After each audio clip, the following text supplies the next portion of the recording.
is what you got.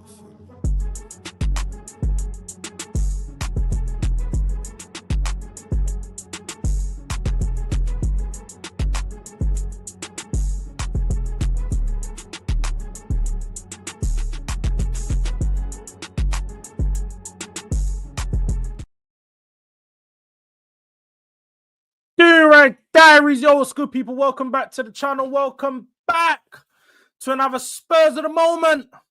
And unfortunately, in this morning, in this moment, it is not looking good, bruv. It's not. You see how I'm looking right now? It's probably the reflection of the Spurs squad, the Spurs team, and the Spurs fan base. Rough.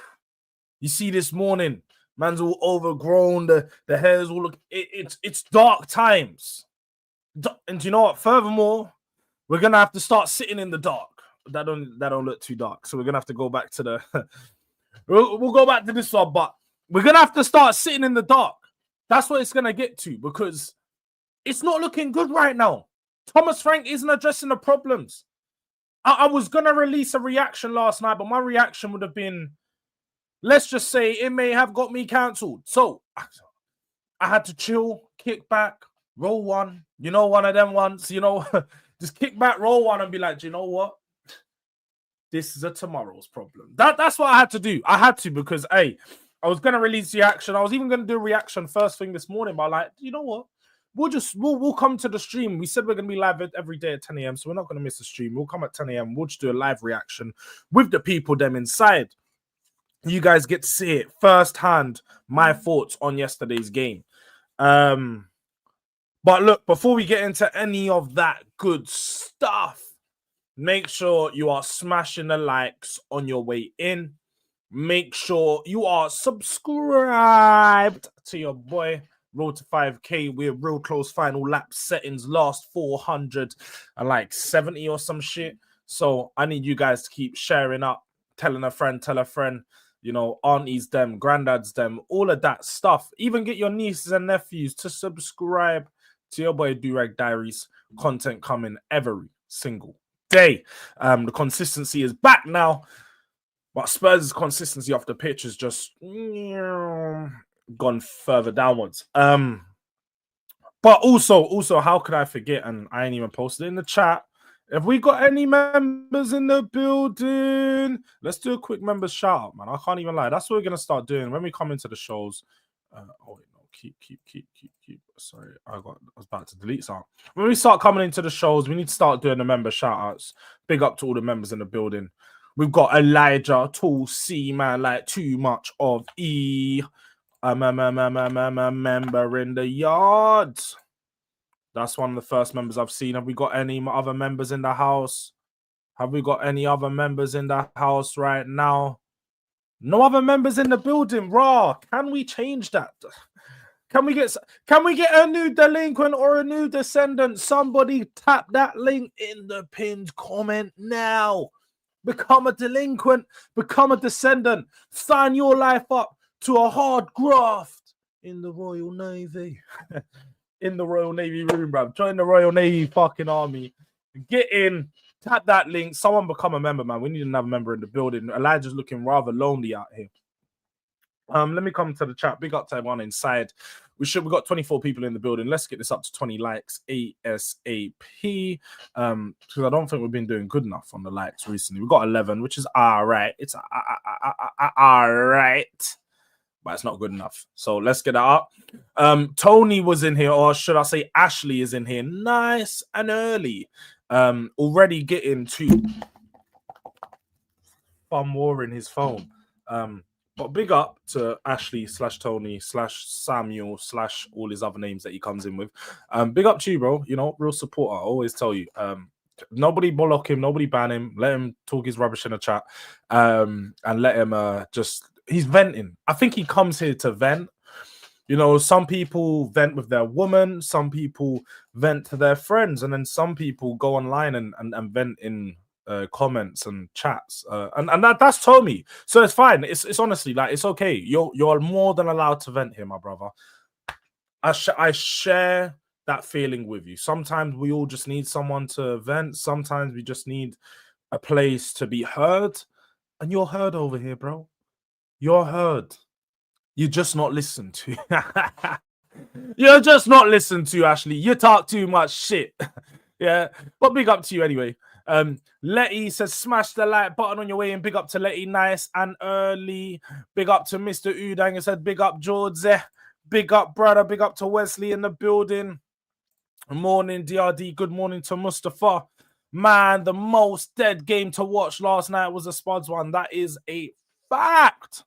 Over the last 2 days, bro. Glad I was drunk while watching yesterday's game. Yeah, you had the right idea. I weren't drunk, but I was. Yeah, so so yeah, let's see. 22 shots conceded. It's dark for the Frank Inners. It's not dark for no one, innit? It's gonna happen. You're not gonna have great games all the time, but we're gonna get into the game itself, innit? Because I don't want to sit here and make excuses while I'm responding to the chat when I'm gonna start cooking. So let's get into that. Still no sign of that used condom, Xavi Siemens. That's a wild name. I can't lie. That's just a wild name. Dark Diaries. Yeah, Dark Diaries. At the gym at the moment. You want to do a Let's Talk Tottenham later if you're free. Elijah, it is a very busy evening. I'm not going to lie.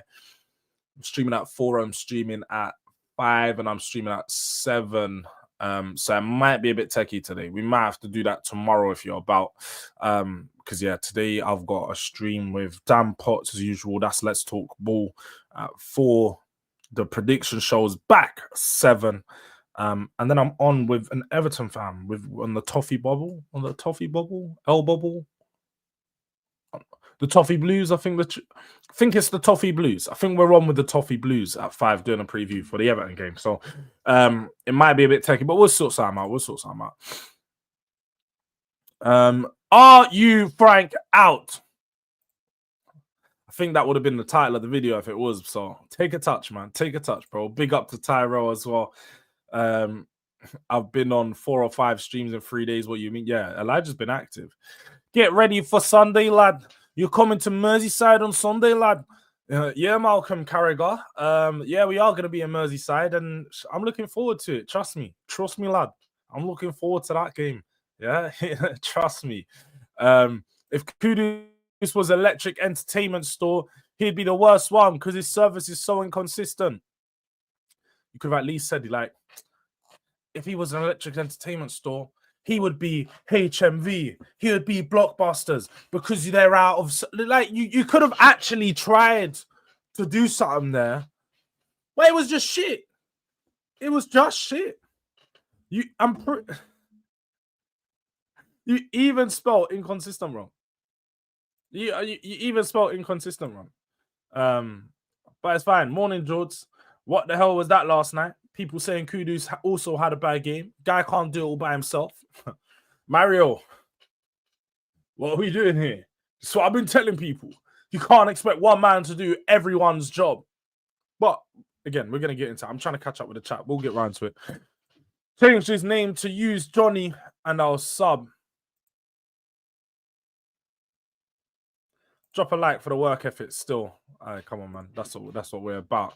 I'm not relaxed. I'm relaxed. You do that. I don't think I do, man. I definitely don't think. Shots conceded by Spurs against Bodo 13, against Leeds 16, against Villa 8, and against Monaco 21. Now, let's be honest. Conceding like 8, 13, that's fine. That's normal. It's gonna happen. It's the quality of shots that you're conceding is the problem. Monaco was the first game where we actually looked very open at the back. The first game where a team had a lot of clear-cut opportunities. I suppose Bodo there was glimpses of that, and I do think the midfield probably didn't help in that game. But in particular, against Monaco, there was a lot of clear-cut opportunities, and Vicario saved us. I mean, Ghosted. Where you at? Where you at, Ghosted? I know you're probably lurking in the chat somewhere, hiding, sliding. But you told me get Vicario out the team just yesterday. Vicario's not good enough. Vicario's this. I'm the one guy that's going to be holding down, yeah? Putting this poll in this, and we're holding on to it. Because Vicario, I'm laying it down here, is a top goalkeeper and don't need to go nowhere. I'm a fan of Vicario. I am a Vicario fan. Like, I'm not hearing anyone tell me get Vicario out of this club. We're losing our minds if we think that's the case. Big up Jords, by the way. To be fair, the Spurs game was bad. Big up to Ahmed. It was bad. It was Wolfie watch along to the watch along. I don't even know what you're on about. Let's have a look at some of these statements. Mr. Udang has sent a few things in. Uh-oh.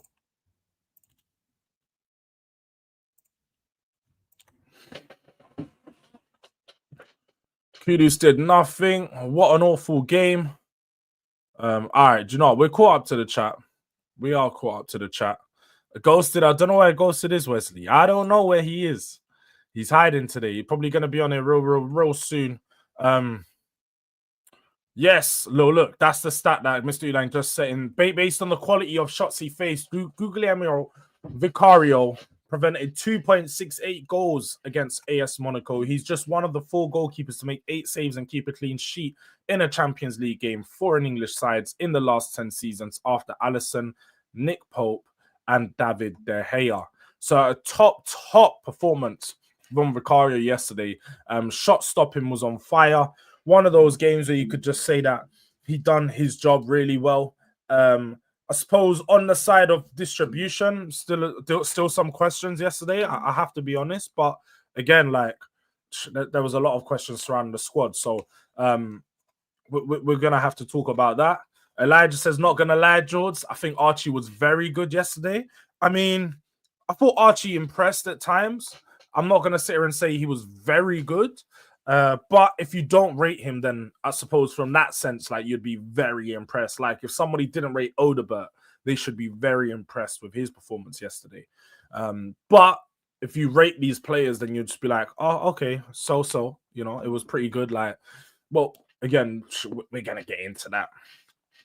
And then the last quote, let me just see.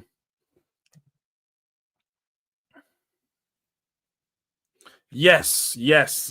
I'm so glad you sent this picture in because this is great. I did want to get into that. As he says, I'm a winger. Who's that? Who's that about? But let's talk about it. Let's talk about my thoughts on the game before you get into any of what you guys think. Let's get into what I think because obviously, well, let's start how we usually start match reactions. Tottenham 0, Monaco 0. Awful lineup, awful choices, awful performance. It was just not good enough. We were dreadful yesterday. We were poor. I have a lot of bad performers to call out. But the first man I am going to look at, and he was a sub. But I'll call out the players that I rate most first, more than anyone. I'll be the first person to address when someone I rate highly is not performing. Xavi Simons, pick up the damn phone. Pick up the damn phone because it's like you've been on Do Not Disturb for weeks. Brother's been on Do Not Disturb because man can't hear the phone ringing. Man can't hear the phone ringing at this point. He's coming on the pitch and he's just blending. He's just blending. Man's doing up mime. You know, look at me. I can't. You can't see me. You know one of them ones. John Cena, fam. Man's doing up John Cena. Because he's coming on the pitch. I'm not seeing him do the things that I've seen him do at Leipzig. At PSV, at PSG, I've watched this guy. I know what he brings, and the confidence just isn't there. The one thing that just put the nail in the coffin for me was just the last 2 taps for that moment was at the end of the game. I think it was like 89th minute, maybe in that 92nd minute. He gets the ball, shifts out his right foot, and just rifles it into row fucking Z, blood.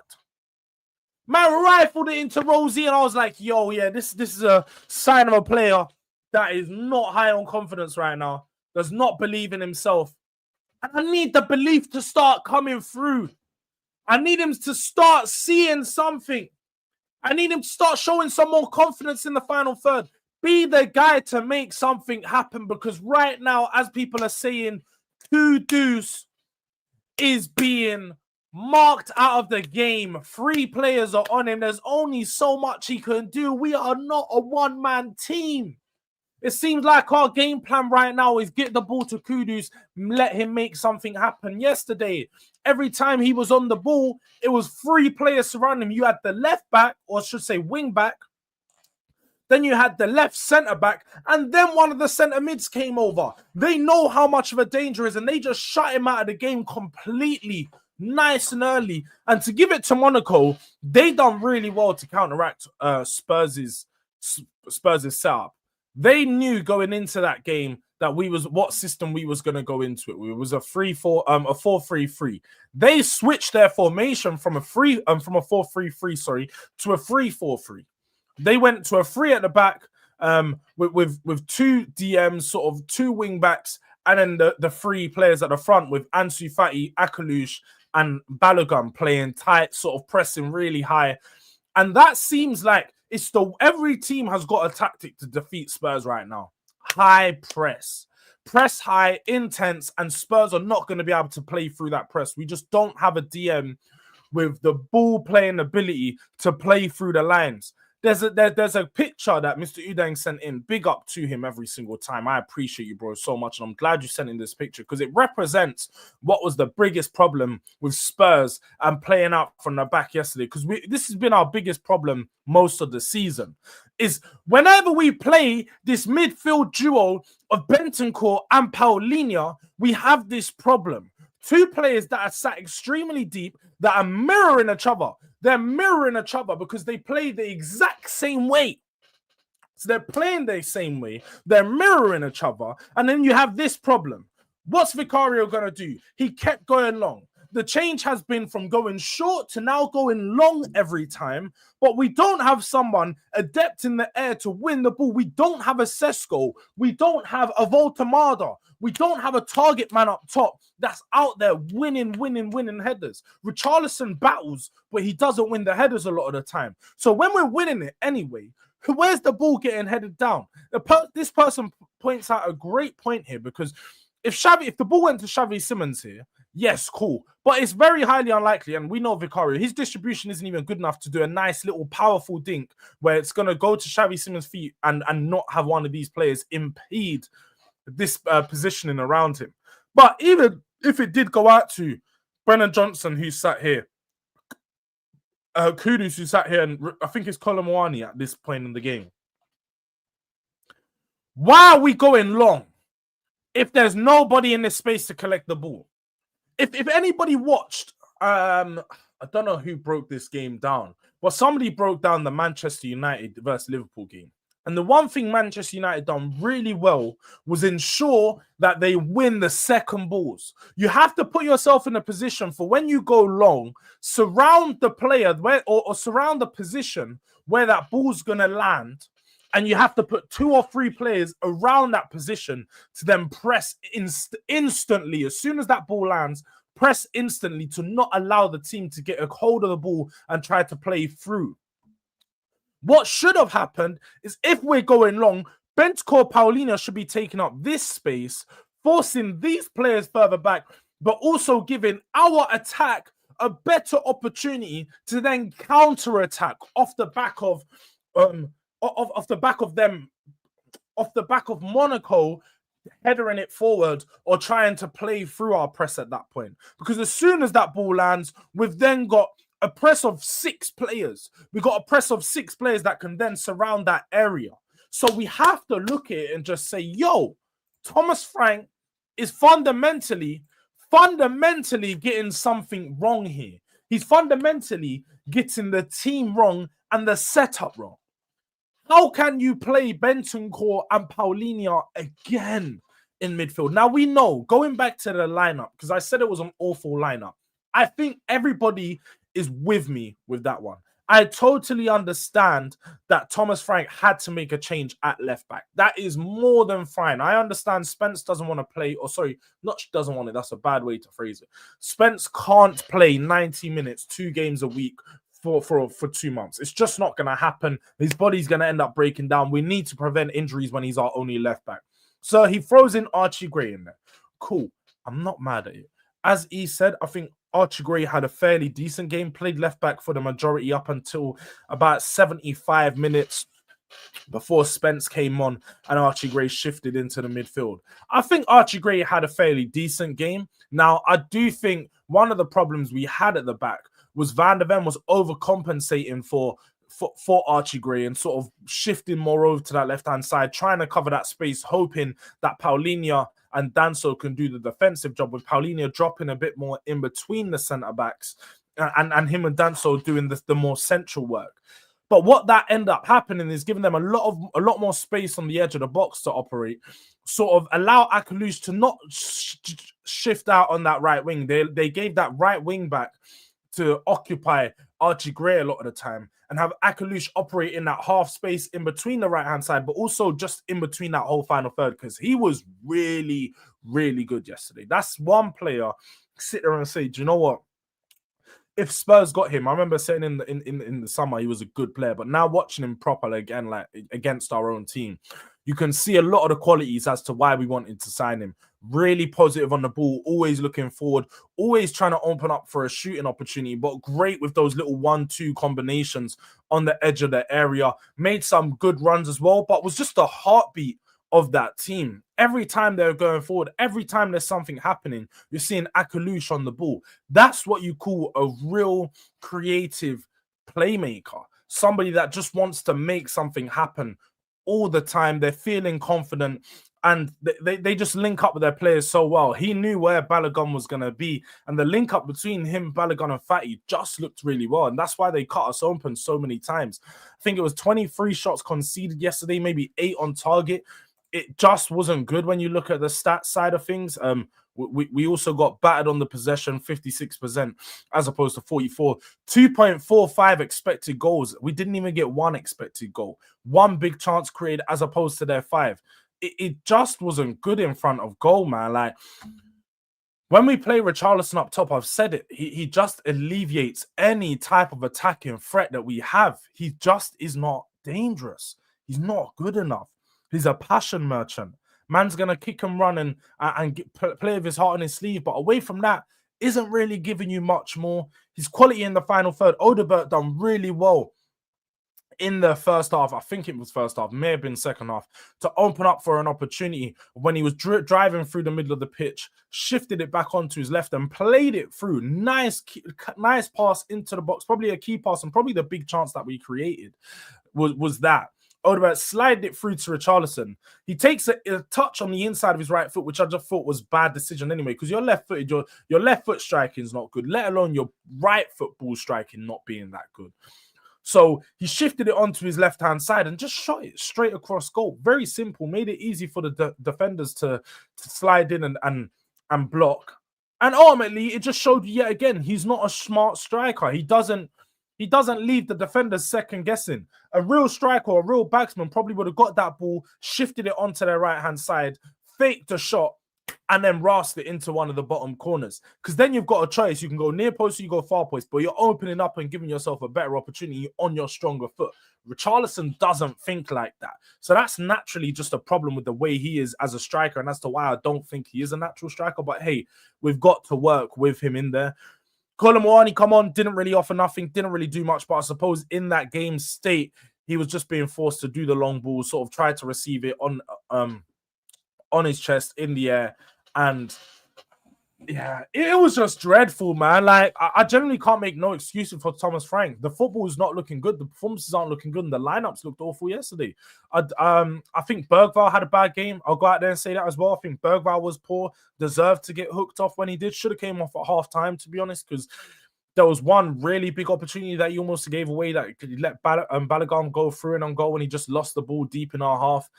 I just think he's being used incorrectly. Bergvall's being played in the 10 when he's just not a 10. Xavi Simons needs to be used in that 10 role and just start him. Let him play himself into confidence, because I think right now, playing Bergvall on the 10 doesn't work because he's not creative, but also you're taking him out of the game by playing him so further forward. I don't think he's as comfortable in those positions when he's picking up the ball. So we just have a whole host of problems that we're looking to address. Big game on the weekend for Everton. Like I said, it's going to be a tough game. We're talking about an away game against a team who's got their biggest manager back in one of their biggest managers, I should say, David Moyes. Definitely in the Premier League history. But a manager that's beloved at that club, a manager that's got the feel-good factor and has got that whole crowd bumping. And we saw that person come into the chat earlier talking about you don't want to come to Merseyside. I don't think people do want to go to Merseyside right now because in that new stadium, Everton are looking good. Jack Grealish just had a week off, so he's even more warmed up for this game. It's not looking good. It's not. I might actually predict Spurs to drop points this weekend. I did go into Elijah's stream earlier before the game, and as soon as I saw the lineup, I said, look, this game's not going to be anything but a 1-1. Can't see us getting anything but a draw against Monaco. And the game played out exactly how I thought, to be honest. It was pretty much a stalemate. The home team was better, and that was what was expected. But yeah, people, man, I'm not going to lie, like, I ain't got an excuse for it. I'm really concerned that Odobert had a good game, looked really positive, but then come off with, I don't even know what type of injury it was. He was holding his stomach, maybe a broken rib. I don't know, but it wasn't looking good for him. Who else? I'm trying to think what other players have I not spoken about. I feel like I've covered the full team. Yeah, just what is the solution, people?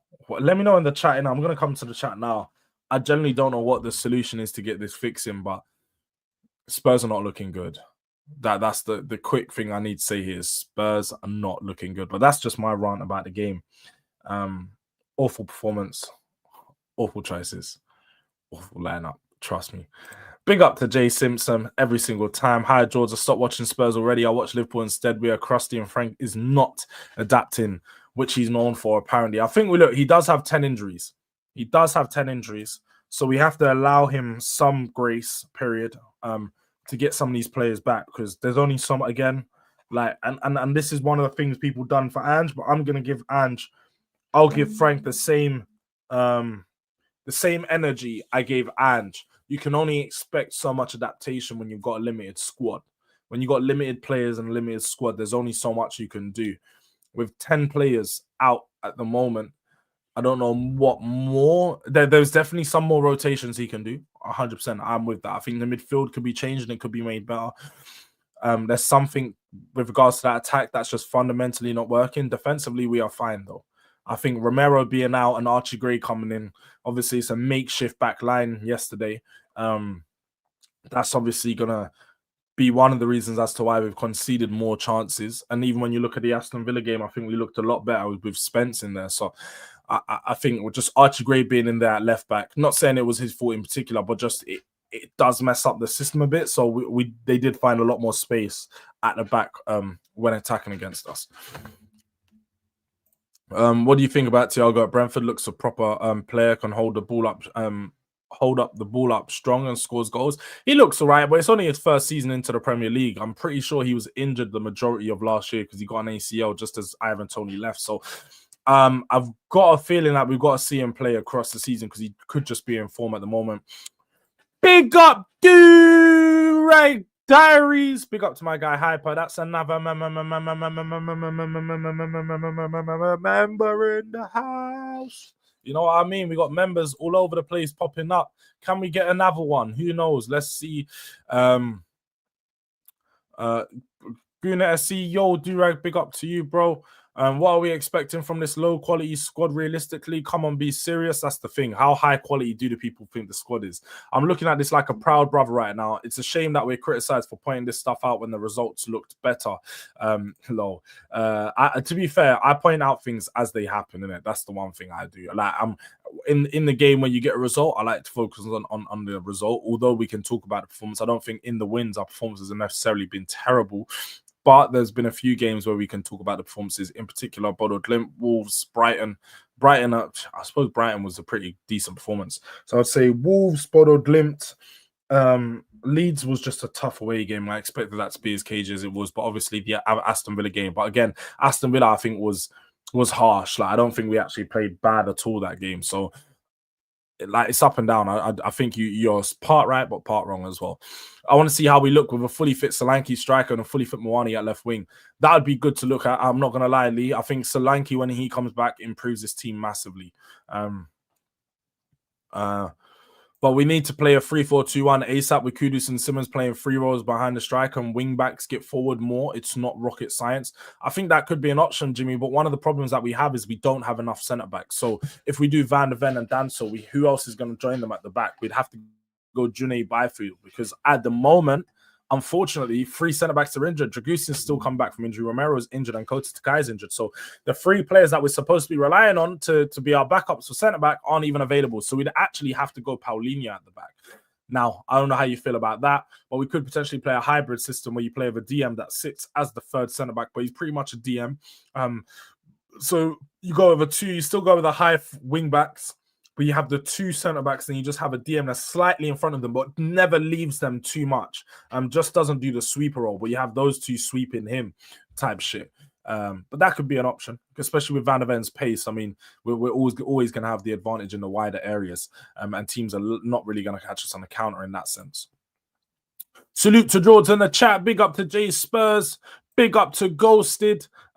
He isn't a false 9. What do you expect? And he had 3 players around him. What you know at least, bro? Come on, man. You gotta stop. You gotta stop typing like that, man. Should have come off at halftime. No, what about player morale? No, but this is different, Elijah. I wasn't mad. I wasn't mad. The problem between what you've said and what I said, that's where people get too hyperbolic. I think he should have come off at halftime because we needed a change at halftime. And I think if we made 2 or 3 subs, we could have started the half a little bit better.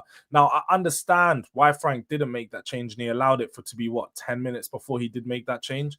I personally would have brought Bergvall off at halftime, simply just because he didn't look good. And plus, he made a mistake just before the half.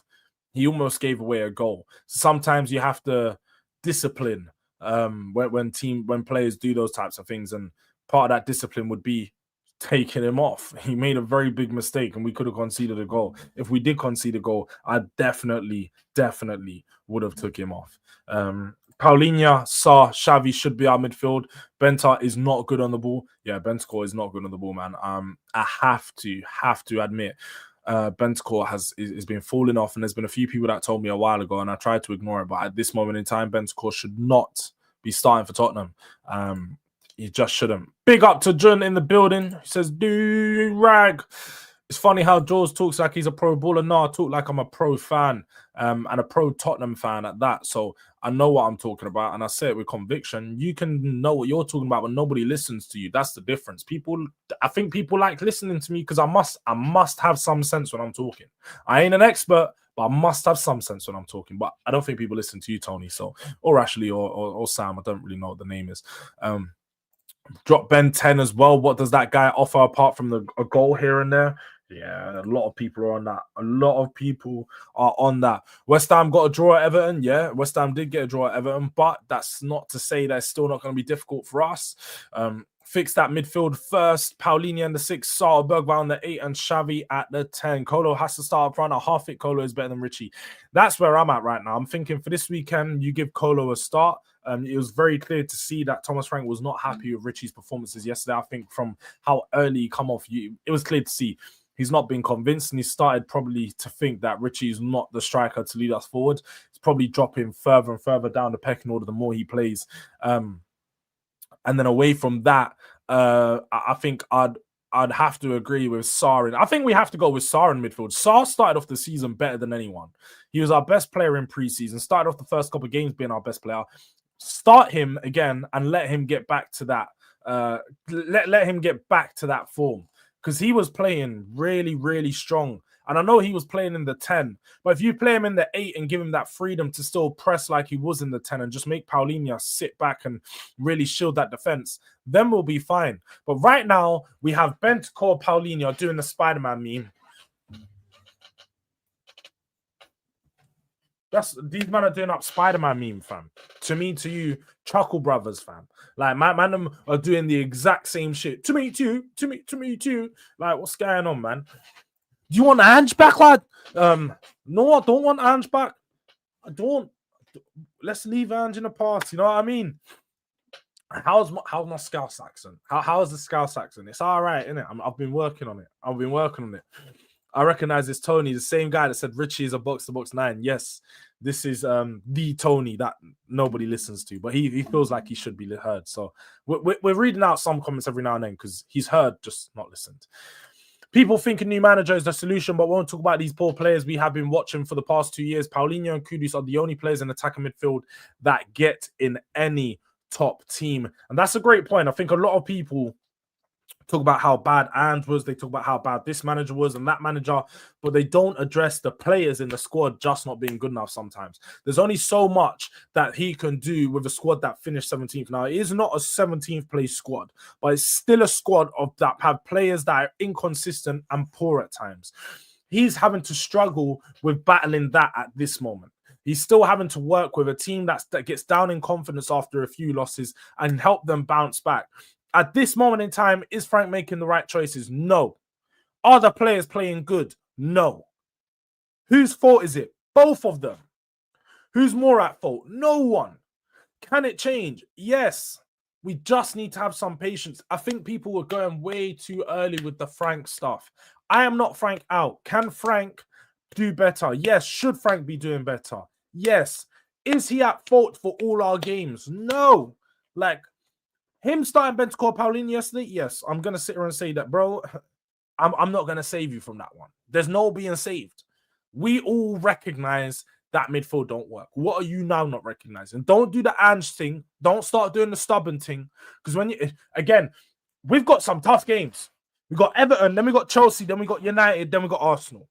The next four games could send a certain fan. It could send certain fans to be Thomas Frank out. If he loses all four or gets a draw, and let's say we draw against Everton and then lose the next three, some fans will be Thomas Frank out. I may be. Depending how we perform, I may be. But let's have it right. These games are going to be very telling. It's tough. It's going to be tough without having some of the players back, without having some of the players available. This is how you can tell how good your manager is, this period. And that's why I was looking for. This is why I didn't really say too much on Thomas Frank, or haven't had a massive, strongly opinion about him being good or about him being bad until we get to this period where we can really test and stress test this team. We're going to test you when you have not that many players, when you've only got a few available, and you just have to make it work. How good is this side? What is the floor of this team? We're going to see it over the next couple of weeks. And what is the ceiling? We'll see that when we have some of these players back. Change the midfield. Allow the 8 and the final third to play as direct as they can. We are so much hiding. When it comes to shooting the ball. We are coached to make passes in the box. It seems, not enough shots on the edge of the box. Not enough. I think Kudus is struggling with having the space to create shots because he gets surrounded by so many players. But then you need players in the 8 and the 10 and those forward positions that are comfortable in taking shots. Like, there's a lot of 1v1 scenarios where you need to cut in and just shoot like Odebert has a few times. But we need to be a bit more clinical with it. And as you look at some of the other wingers around world football, you look at just that PSG game, the difference between PSG, and I'm not saying the difference between us and PSG is just them shooting, but the difference between them and a lot of teams, their players are so confident. They get onto the edge of the area and they're just rustling. So Kvaratskhelia scored a banger. Vitinha scored a banger. Doué scored a few goals on the edge of the area. Like, it's just having that confidence. I'll be so real. And we ain't got players with that confidence at the moment. We've gone from an Ange cult to a Frank cult. This fan base is weird. How do we have a Frank cult? Where is the Frank cult? I'd love to know. I feel like fans that do this, that create, like, you create vacuums within the fan base. Oh, you're Frank in. Oh, you're Frank cultist. Like, he's just started as a manager. He's not even 20 games into his tenure. I don't think anybody loves Frank that much right now. If somebody's telling you that they're so pleased with Frank, then they're lying. He's not been amazing. He's not been flawless. If people said that first 10 games of Ange, cool. you'd believe it because we won. We was top of the table or some shit. That made sense. We're not. Nobody can be super frank in right now. Like, oh my God, I'm so sold on the vision. It looks amazing. They're just chatting rubbish. And I think fans like this doing, oh yeah, people are Frank out, Frank's terrible, are just chatting rubbish as well. Because if you look at half of the teams that have a new manager that come in, none of them really. And again, look at the last 2 times we had a manager that just flew up. Antonio Conte and Jose Mourinho all just started their careers like this and just went, shoo. How about we start off like this and then we go up? Yeah, that's what probably works out better for us. Pochettino was not flawless in his first 3 months at Spurs. He was not. Pete, give him a little bit of time and it may work out. I'm not saying Frank is going to be Pochettino. I hope Frank's better than Pochettino. But let's just give it a little bit more time. Let's see what these next... If you're Frank out after the Arsenal game, cool. But let's give him till that Arsenal game. It's like another month. It's a month exactly. Let's give him another 4 weeks to really test this team and see what this team is about. That's what I would say to a lot of Spurs fans. Give it another month. Give it a month. And then at the end of this month, after that Arsenal game, we would have played at least around 20 games. I think we've got 7 games in between then and now and then. That'll take us to 20. You have a really strong period of games. You've got 20 games now where you can judge the performances of the team, which games have been good, which games have been bad. That we've played most of the top teams in the league. We would have played Arsenal, Chelsea, City, Man United. Arsenal, Chelsea, City, Man United. Yeah, we would have played 4 of the top teams. We'd also would have played Newcastle and Villa, so the 2 teams that are similar levels to us. And then we'd have played a few smaller teams, and we'd have played Champions League, Europe. We'd have played everything, Carling Cup, you know what I mean? So we can actually judge the team for where it's at by then. I think by that time, very, very good time very good period to then judge the team. Jords, you was always last to leave. You was the same with Ange. You was Ange in 3 months after we lost like 17. That's cap. I was Ange out after most people. Elijah was Ange out after Tamworth. I was Ange out like a week after. What are we doing here? The last to leave was Luke. Yeah, I was one of the last to leave, but I definitely wasn't the last. Big up, my bro. What happened yesterday, blood? It's not looking good. Xavi stinks. Yeah, we've addressed all of that, bro. We've addressed all of that stuff. So I ain't gonna have people tell me Xavi stinks. If I told people he stinks, I was the first person to tweet. He stunk yesterday. He definitely stunk. Facts, Wilson. Big up. I don't know what it was facts, but big facts. So it becomes a 3-2-4-1, mostly in possession. And Paulinho was a one-man midfield yesterday. That's what I'm saying. We can play with a Paulinho one-man pivot anyway. Like we don't need a double pivot. I generally don't know why he keeps playing with a double pivot. We don't need one. Paulinho is good enough to man that midfield by himself. The defense midfield and Kudus are all good enough to be top 6. I ain't trying to hear the squad ain't good enough. It's just cope, in my opinion. Yeah, it's not. Yeah, we have to be honest. To say they're all good enough to be top 6 when we're the lowest of the top 6 sides is just rubbish, isn't it? Like Man United, sorry, the lowest of the top 6 sides. But even then, Man United have good players in certain positions as well. Midfield, Paulinho starts for most teams. Bentancur does not start. Sarr and Bergvall probably don't start for most teams within the top 5. You look at the top 5, the other teams above us. You talk about Chelsea, Arsenal, Liverpool, and City. I don't even think, to be honest, Paulinho gets into any of their midfields. And that's with the most respect of me rating Paulinho. He's just not better than Caicedo. He's just not better than Zumbameni or Reyes. He's just not better than Rodri. And he's just not better than Ryan Gravenberch. So, like, when we say, like, they would get into the top 6, they're all good enough. They're good enough to be at the 6th position, the 5th position, you know, like 5th and 6th, but they're not good enough to be higher. So that's why we're going to have the inconsistency that we do. Like, I think people need to realize for teams that are battling top 4, go look at the Premier League table. Like, we can have a look at the Premier League table across the last couple of years. You can see how much points that they get. They have quite a lot of losses. Teams that finish, Chelsea, 9 losses last year, 9 draws. Newcastle, 6 draws, 12 losses. Aston Villa, 10 losses, 9 draws. The season before that, Aston Villa, 10 losses, 8 draws. Us, 12 losses, 6 draws. Chelsea, 9 draws, 11 losses. These are the teams that are finishing top 4, by the way, people. These are the teams that finish in and around these positions. Why is it not letting me go further back? It's not letting me go further back for some reason. I can't see the Premier League table from years before. But as you can see, my point that I was trying to make was teams that battle for top 4 usually tend to lose around 10 to 11 Premier League games. So if Spurs have started off with a 2-10 record, let's just say we go 2-10 in the Premier League to start our first 2-10 games. That's not a terrible start. Even if we go 3-10, we're going on course for what would be a season that a top 4 team have. So that would average that about across 38 games. You'd probably lose around 10 games. If you average that out, 11 games you could even say, but 10 or 11 games, you'd average that out across 38 games if you lose 3-10. So like we need to be a bit more realistic with what the expectation is for the wins. Like the win amounts as well. I wouldn't expect us to win more than 16 to 20 games.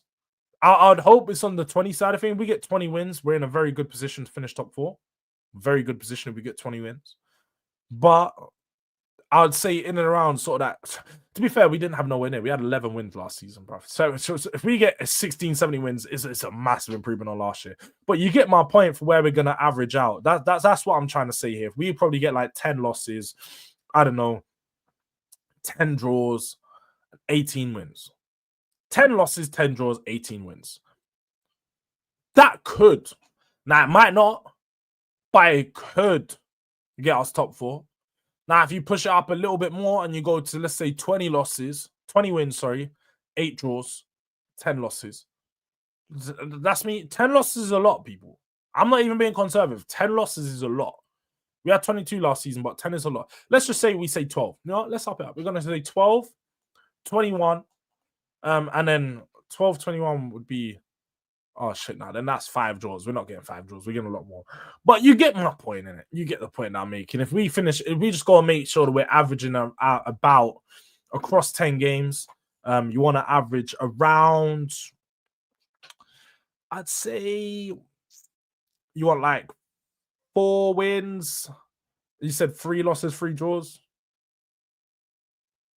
Nah, we'd need more than that. 5 wins. You want to average 5 wins across 10 games at least. Yeah, I'm bugging. At least 5, fam. At least 5. At least 5. Yo, I said 4. That's crazy. 4s, man. I was just doing the maths in my head. I meant 5. I definitely meant 5.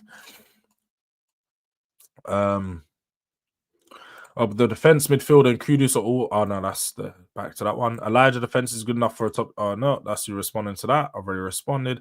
A box-to-box 9 cries after getting hooked. Yeah, he cries every single time, bro. Lynn Simpson, watching your game last night, comparing with Arsenal, Chelsea, Liverpool, Man City, and your team in the Champions League, looked like a conference team in comparison. I don't think we look like a conference team, but we definitely look some way off at the moment. We have not looked comfortable in the Champions League so far. They don't need to get into those teams for us to play better and finish top 6. We don't play the big 6 for 8 times. We don't. But the problem for us is, again, we're going to see how good this team is against the big 6. The problem is against the smaller sides. What's going on with Simmons? Hey, bro, I just went into a whole rant about Simmons earlier, man. I can't be asked to go back into it, but I'm responding to a late message, so I may have already gone into that by then time. Now, Jords, trust me, there definitely is a Frank Colt. I don't know, man. I don't know. And there is a Frank hate cult. There is a Frank hate cult, but they're just weirdos. He's playing too safe for me. He still has those players that finished 17th last season. He has sorted the defense out. He needs at least January to sort it out. Yeah, he has some time to sort it out. I think, obviously, at the back, the defense was a bit messy yesterday because there was no Romero, and I think it will be addressed. Looking forward to seeing Dragusin be available as well, because just give us another option of another type of defender to play at the back who's more defensively sound. Monaco haven't lost a game at home since the UEFA Champions League game they played last year. Also, Monaco haven't lost an English team in the UEFA Champions League since 2015. No one will look at that, though. At home since 2015, yeah. And I remember the last time we played them, in between that time, we got pumped. So, yeah, Monaco are a good team. And there's no shame in drawing 0-0 with them. I think the shame just comes in the performance and the way that we played. But for fuck's sake, judge him after all the players return from injuries. That's where I'm at, man. We move. Frank is a very good manager, but he is new to the Champions League, as most of the players are. So would you agree that Frank should concentrate on the Premier League this season? He should concentrate on all competitions and trying to compete in all competitions, but we're not going to win all of them, innit? Just make sure in your games that you're performing well. Now, one thing that people aren't going to point out is Frank is actually, I think, one of the first managers in a long time to start their Champions League career 3 games unbeaten, which is good. He got 2 clean sheets in those 3 games. It's showing that he's extremely defensive at the moment. He just needs to find a way to make the attack work, because we have some good attacking players, one of the best attacking players or attacking trios that we've had in a while. We're just not making it work. Oh wait, that's the wrong thing. Ball is ball, simple as that. I mean, that's a good point. It's fair. Just because he does better out of a bad bunch doesn't make him better. I have standards, and Kudus ain't playing to those standards. What more do you expect from Kudus, Ashley? What more do you expect? Out of the signings in the summer, Kudus and Paulinho have been fantastic. We need a front line to match the quality of them boys and the likes of Van Romero, etc.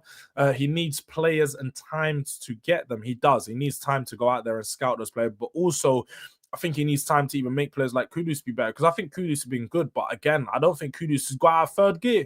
He's gone into 2nd, definitely. He's turned himself up into 3rd at times, but just hasn't taken himself out of 3rd gear. You know, if you step into a real car, after 3rd gear is when you really start, like some cars in that 1st and 2nd gear, that's all they've got. They've got the acceleration, just go and make you, you know, you pull off. You can pull off for a moment. You can, and you ever been in a car like your head falls forward for a second because it throws you off. But then once you hit yourself up to like 40 miles per hour, you're just in that 3rd gear, you're not going that much faster. You just start steady going. There's some cars that you go in, you get into 3rd gear and you get the first kick from the 1st third, and then that 3rd gear goes woof. It licks you back one more time, and that's when you know you're really speeding. I've hit the real turbo. The turbo started to kick in. I'm waiting for that one to happen with Kudus. I'm waiting for the turbo to kick in, because right now I can see, man, he's still not got out of 3rd gear. Man's been revving up in neutral a couple of times as well. Like Simmons, he's been stalling. He's been another one like Verts. I'm not gonna lie, man's been hitting man's been stalling, cuz man's moving like a green badge learner. Man's a green badge guy. Man's driving around with a green badge right now. It's dark. Are you finished above United? 150%. Z, stop coming in there talking about Man United, bro. You went hiding for months after that final. You don't want war with me. You're the guy that was coming in my chat telling me, Jords, oh, we're winning, bro, guaranteed. Every game we played. Every time we played last season, Z, Mustafa, Lebo, and some other guy. I'm trying to think of all the guys, all the Man United fans that come in here chat rubbish. But definitely Z, Mustafa, and Lebo. Them 3. You 3 are the biggest crooks in the Man United chat fan base. For real, you man are the biggest crooks in the chat fan base, fam. If we finish there, then I'm Gucci. But looking at how we played against weaker comp, it's looking peak potentially. Xavi has been terrible, just like he was for RB this season. He's been around the world and only done well in Dutch league. Maybe that he didn't do terrible in RB. You're waffling now. You're actually waffling. Tony is fair here. Tony is here for the love of the trolling game. Yeah, Tony works overtime on the trolling side of things, but I don't even think he's trolling. Tony actually believes what he says. You're getting a minute timeout. Man said Brennan is better than Kudus. Yeah, he deserves that one. I'm not gonna lie, he definitely deserves that one. 16 points per 10 games. Is that what I ended up saying? I think I ended up saying no. 16 points per 10 games isn't good enough. You need to average around 20. No, 20 is probably a bit too much. You want to average around 18, I would say. 5 wins, 3 draws. I did say 3 losses. But ideally, I mean, if you want to, 5 wins, 3 draws at 18 points would get you a total of across the 38. You'd average... Even that wouldn't be good enough. See, my math... Wait. No, it would. My maths almost went off. That'd give you around 69 points for the season. Maybe around 68. So I'd say 18 points across 10 games gives you a fair fairly even top 4 finish. Bro, God, Jords, you got a lot to sort out that home form, bro. Yeah, we got a lot to sort out. And as you can see, guys, I'm rambling fast. Like, this is when you know Jords is rattled. This is when you know, I can tell you this, like, I'll tell you guys a little secret. When I'm speaking at 100 miles per hour and there's so much words coming out that you probably miss a lot of what I'm saying. I don't even know what I'm saying because, bro, the last I checked, we was on minute 20 something. We're now on minute 50. I've been rambling, but that's because I'm on a rant, fam, and I'm rattled. I'm rattled by the way we're playing. So I'm speaking at 100 miles per hour. I can't do the... Yeah, so look, the performance, yeah, it just wasn't good. It was like, I can't do the hooks thing. I can't do the slow motion telling a story thing. It's not... Man's got to just ramble on, get out there. But I'm rattled. I'm definitely rattled, man. The performances are rattling me right now. I'm not going to lie, people. I'm not going to fucking lie. Frank moving like that guy who refused to play Mario Kart because he messed up the start. That is annoying, though. Like, trying to come back from that one. When you mess up the turbo at the start, you're trying to come back. You're at the back of the race, man. Man got to get those green shells. Sorry, the red shells. You got to get bare the red shells. Actually, the green ones as well. Just going side to side, knocking a couple man out. You need a couple of those. But the Ange haters are the Frank Colt, and the Ange Colt are the Frank haters. Pretty much, to be fair. 73 goals scored in match day 3 of the champs, and we didn't contribute 1. Yeah, I can't lie. The fact that it was bare 6-1s, 5-1s, 4-1s, and we was not involved, it hurt. It just hurt. It hurt that little bit more. I also had a bet on Tottenham. I just needed Monaco to get 1 yellow card, and I would have won my bet. So I was fuming at that as well. I'm not gonna lie. I was fuming. Last season, all we were told was this squad ain't good enough to compete on 4 fronts. So why did we only spend 100 million on 2 players and 2 loan deals? The math ain't mathing. Yeah, we didn't do enough in the transfer window. I think we all knew that, and I think many people rate our transfer window like a 7 or 6.5 out of 10 because we just didn't do enough. But I feel like this has been the story of Spurs transfer windows for a long time. We always do 1 or 2 signings too short. So then when we go into the season, we look like this. If we had those 1 or 2 extra quality signings that we all know we needed, a left winger, we wouldn't be in this position. We signed Kolo Muani, who's played a grand total of about 70 minutes for us. We signed him with, we're now, how long into the season? So deadline day, 9 weeks? No, 7 weeks. We're like 7 weeks into the season. A man's played 70 minutes, bro. 10 minutes a week, fam. What the fuck are we doing here? Like, this is the problem with Spurs, man. We sign players like this and then don't get them involved. I remember when we signed Danjuma. We signed Danjuma in January. He played about 150 minutes for the rest of the season. That's the problem with Spurs. That is our problem. Neither Kudus and Paulinho had a good game last night. Both looked a little tired already, so it's going to be a long, hard season for all. Xavi isn't the same player that he was in the German league. Xavi had quality players around him, so if he was having an off day, it didn't show up that much. But at Spurs, he hasn't got that, so some same quality, so every mistake is being highlighted. But more importantly, Xavi played in a system where he had 2 strikers, 2 players that he could build off of, bounce off of, and sort of, you know, use them to occupy his space, but also occupy their spaces. That it was a better system that allowed him to flourish. He's now getting used to a new system under a new manager. So it's taking some time for it to click. As we all seeing with Florian Wirtz right now, it is taking some time for him to click. Yeah, I know we see him all cooking, and I get involved in the cookings because I'm just a rattler, so that's what I do. Even if I don't believe it, sometimes I just have to cook because, hey, chef's chef. Like, if there's ingredients on the table, I'm gonna make some shit. You don't put a chef in the kitchen and say don't cook. What are we doing here? I'm a chef. Once you get me in the kitchen, I'm whipping up something. You give me some mac and cheese. You might give me some, I don't know, you just give me some ingredients. It could be macaroni without the cheese. I'm gonna make something. I'm gonna find a way. Like, shit, that's all I need. But I heard he got a couple of assists last night, so there might be no more cookings of him. We might just stick to some Xavi cookings over the next couple of weeks. But let's see, man. Xavi Simons, baby. Ooh, yeah. Pick up the phone, baby. I need it. Trust me, I need to pick up the phone, fam. Spurs didn't let me get, it didn't even get a segment on Nafla my ass off. I was just farming promo for real. That's what we need, bro. I can't even lie. That's what we need. because they always trying to do these big cook sessions of us, man. We don't even lose and they're trying to cook us sometimes. Like we draw and man and we're trying to cook us. It's mad. But Stormtrooper forgot he signed for Spurs. Who are you talking about? Oh, Colin Moani probably. Yeah. Didn't we all? Big up to PFC TV though. We need them money sleeves. Don't worry about that, bro. Because our money sleeve. I ain't in the mood to drop on. I ain't in the mood. The team looked very disjointed last night. It looked like 11 individuals rather than a close-knit team. It does, man. It's not looking good, man. It's not looking good. He's meant to be. You know what's funny, bro? Though all the players you don't rate have one trophy at Spurs. Something King Kane couldn't do as a captain, but he gets glazed like he done some.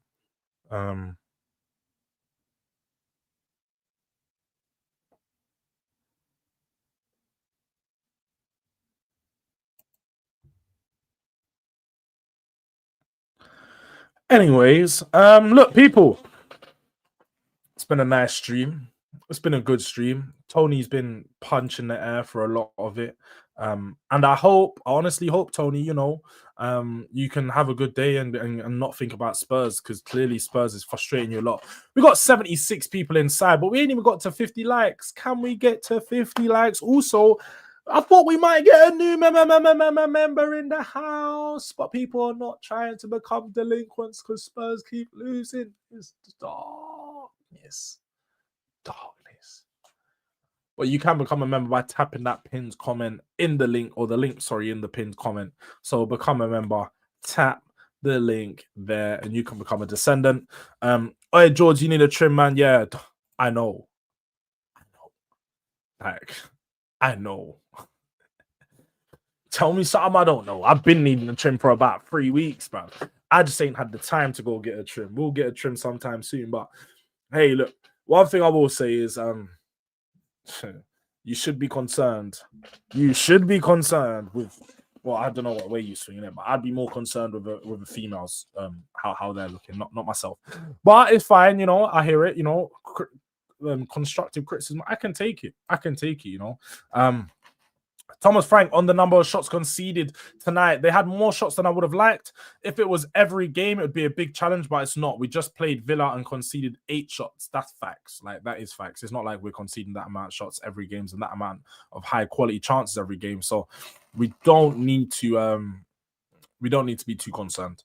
I told man Archie Gray going to start. Jords looking at me crazy. I know, bull. You did say, but you said he was going to start in midfield. He actually started on the left back. So you were close. Your information was good, just not right. And my cat must have done a shit. That smells so bad. Woo! Yo, that smells mad.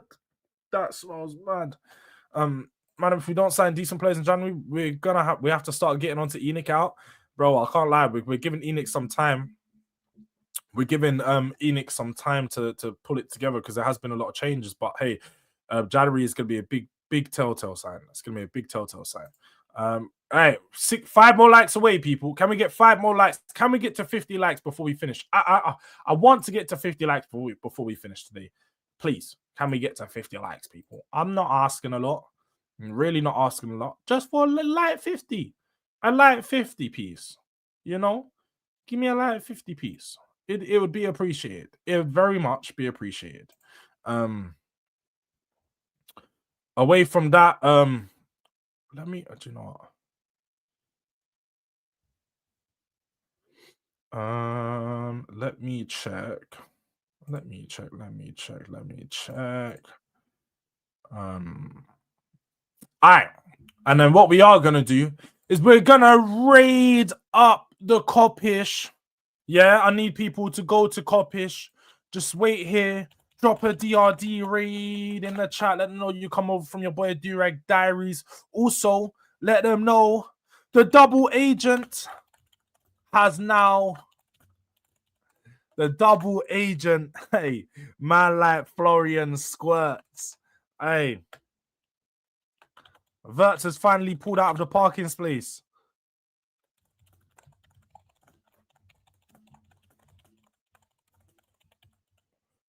Verts has finally pulled out of the parking space. That's what we need to go let them know. But go drop a DRD raid in the chat, more importantly. We're raiding them up right now. 2 more likes away from 50. Would appreciate if you like the video on your way out, if you haven't already. Subscribers, make sure you... Oh, people, onto the subscribers. Make sure you're subscribed if you haven't already. But we'll be back later on today for the prediction show, 7 p.m. Make sure you're there, people, doing Premier League predictions, reviewing last week predictions, but also we will be back tomorrow, 10 a.m. For another morning live, as we are doing every single day now. So look out for that, people. I know I'm too late to the stream. You are, unfortunately, Godfrey, but that's another member in the house. You know, big up to Godfrey, a member and a delinquent. Mikey Raw Riz. Oh, Raw Riz is now he's actually exposed himself for having these accounts. It's so funny. He's actually tried to say it's not me, but he turns up when Tony gets Tony. And then what? Samuel's gonna turn up. Samuel's all of a sudden gonna turn up now. But big up to Raw Riz. But yeah, man, look, people, go raid up Coppish, go show them some love, let them know you come over from the boy. And yeah, man, until later, see you.